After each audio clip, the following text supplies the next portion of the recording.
Hi, I'm Sean. I'm a doctoral candidate here in rhetoric in the English department, and I was in New York for the first week of Occupy, and then I kind of helped author some of the General Assembly stuff here. I was in the working group here, so I could talk for 20 minutes, but I'll try to let my tongue a bit. You really can. You really can. But I did want to sort of give some feedback and some questions to Matthew, Sheetal, and James. I'm going to go kind of backwards. I think, Matthew, you're spot on about the geographical dispersion, and I think a lot of people really felt like, the first week in New York, a lot of the most powerful arguments that were drawing people in and intensifying people's involvement were that this is our Tahrir.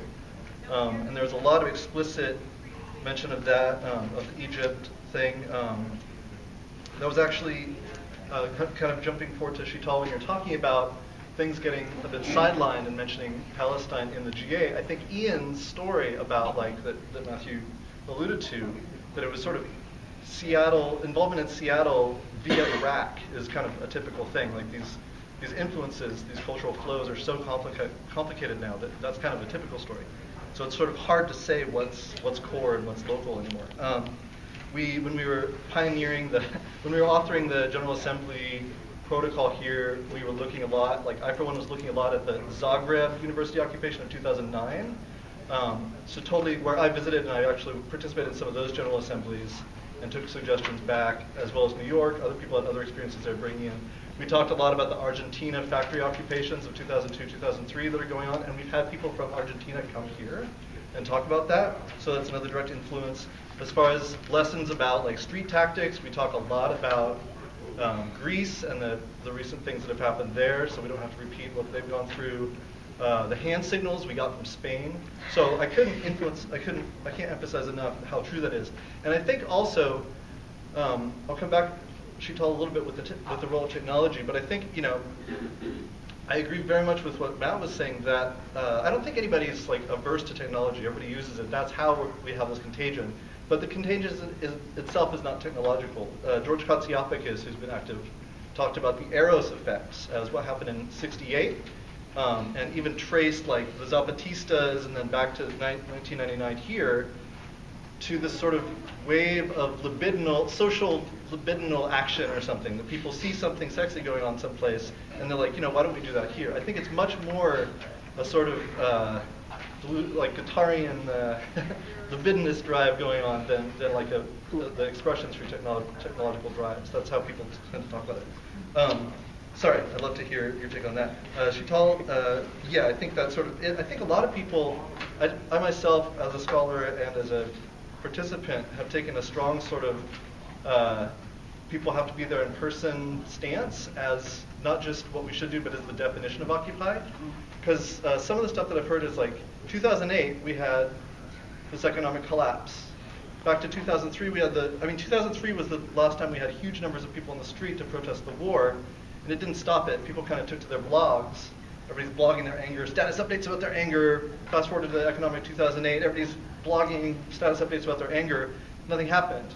And so Occupy was the first kind of waking up, closing Facebook and walking into person and finding each other. And a lot of people really feel like that is the meaning. And so it's sort of I take a different stance on the technology question, because it's sort of when people are still at home and not meeting each other, they haven't yet kind of got involved, because a lot of people are talking about the involvement as physical itself, as spatial itself, as disruptive use of space itself. And then I'm going on way too long. I just want one more multi-part question. This is sort of my biggest one to Professor Gregory. I noticed sort of a glaring omission about the history, both recent and long, about the left in Seattle, and that's that I didn't hear the word anarchism once. Anarchists were majority kind of hegemonic within the IWW back in the day until they were all arrested in 1919. And IWW leaders and anarcho-syndicalist philosophies were really key in the general strike in forming up alternative distribution networks. The Centralia massacre of the IWW that was kind of decisive in how those identities were set in the Northwest was sort of very much framed around anarchism.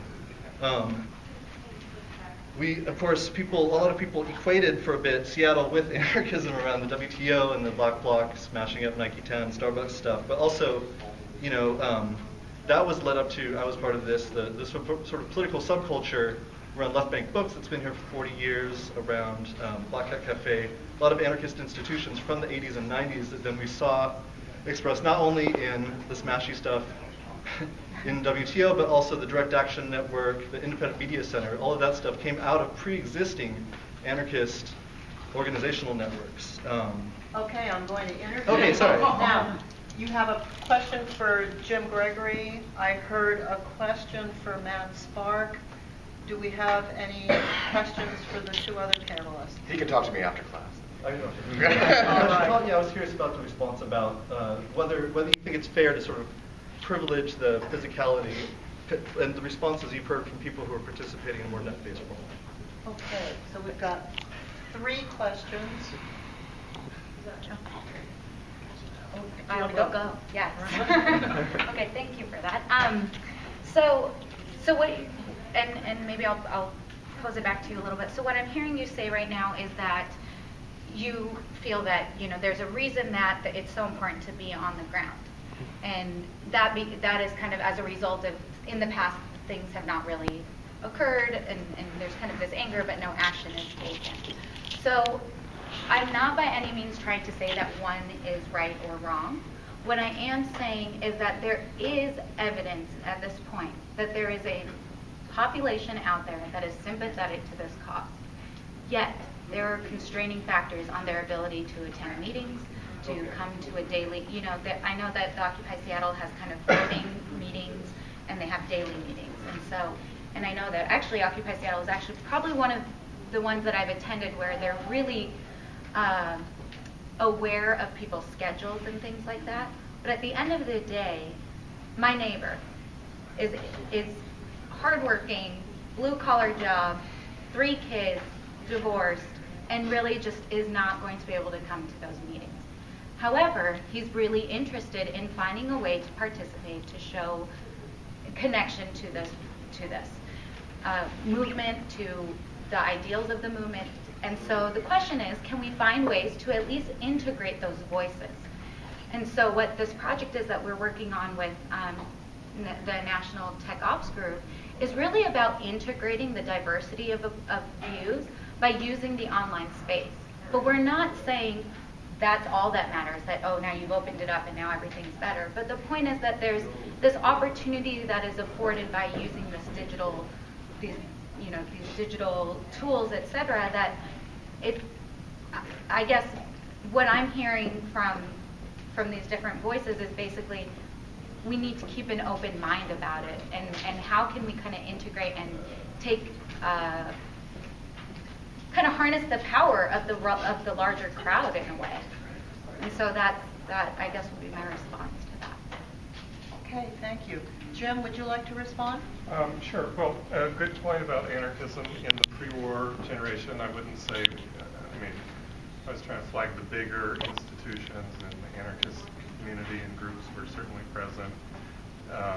And I don't think you'd want to call the IWW in general an anarchist group, but syndicalism and the pushback and avoidance of politics drew on that, and anarchists all around. There are also very important anarchist currents in 60s radicalism, whether explicitly in the form of organized groups or just in the ideologies, and then the reflorescence since the 1980s of anarchist communities. Really one of the surprising and interesting new developments. So, yeah, good point. Okay. Matt? Right, well, Sean was asking me a little bit about how, I might be getting this wrong, Sean, sort of how I saw this in terms of the kind of post-structuralist political theory you have offered by the likes of Gilles Deleuze and Felix Guattari in books like Anti-Oedipus. And what they offer, probably not well known in this room, is this recommendation for a kind of schizoanalysis of capitalism, schizophrenia. What can I do with that question? Very, very quickly, I think that there's there's an impulse on the part of many political theorists confronted with something such as Occupy to conceptualize it in the vocabulary of one or other kind of post-structuralist political theory. It might be anti-Oedipus and the sort of desiring machines vision, and that's very, the horizontality of that. It might be, and rhizomes, all of that's Deleuzian stuff, or nomadism. The nomadology they offer us as a vocabulary for talking about a movement that travels. Equally, you could use Michael Hart and Antonio Negri's notion of the multitude to talk about some of the what might be binding together Occupy activism, but or Leclerc's notion of radical democracy and its emptiness. But I think there's one caution I'd offer as a sort of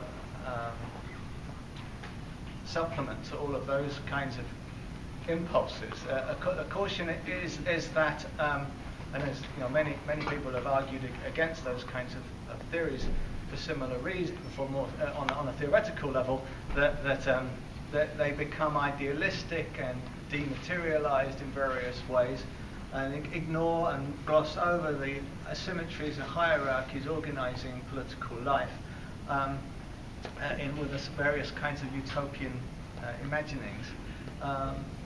It seems to me that Occupy activism in moments has addressed precisely that danger. Jody Dean has a really interesting article in Theory and Event that sort of says that it would be a mistake to theorize Occupy activism in the terms of kind of politics as an empty place, Leclerc's more recent writing. And her argument is that you have to acknowledge that the General Assemblies, precisely because of the embodiedness and the fact that people are there arguing and bringing all of these cosmopolitan experiences into that one space, they are agonistic spaces of discrepancy as much as of agreement. And you have the hand signals, and I don't know what's the signal for shutting up. There is one, right? Oh, yes. wrap it up. Yeah, well, you probably You're want me off- to. you're off You probably topic. want me to Wrap do it this up. right now, or it might even be like this, off topic. But in any case, my point is that there is a space there, in at least in some of these Occupy encampments, that has sort of challenged the dematerialized nature of post-structuralist utopianism without necessarily throwing out the idealistic imagination of building a utopia in a dystopian world. Thank you, Matt.